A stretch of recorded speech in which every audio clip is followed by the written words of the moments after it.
narinig natin dito, mismo rin kay Kalingap Dan, sinabi niya na, ayun nga, hindi naman niya niligawan si Joy o ano pa man. Hindi yun po sa amin, sa mga sponsors ha, hindi po yun ang aming pinupunto eh.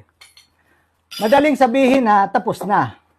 Kung iyon ang sinasabi nating pagkakamali na about sa issue na ligawan. Madali lang yun. Pero sa mga taong tulad ko na sponsor na may perang binitawan, naglabas ng pera, na kung hindi pa po namin nalaman ng mga sponsors dyan na nasa likod, na mayroon na pala siyang girlfriend na nagbubuntis, hindi pa po niya sasabihin. Hindi pa po niya aaminin. Sapagkat mismo din po dyan sa live niya, narinig ko na sinabi niya na wala naman daw po siyang ginamit na tao. Wala daw siyang nagamit. Gaano po kasakit yung para sa akin.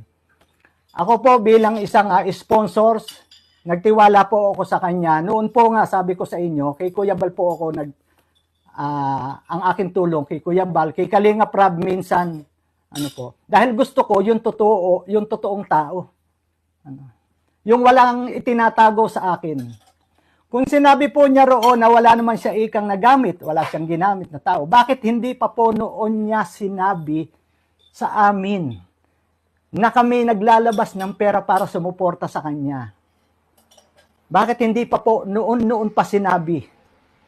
Bakit kailangan kami pa ang makabunyag ng sikretong iyan? Hindi po ba iyon panggagamit?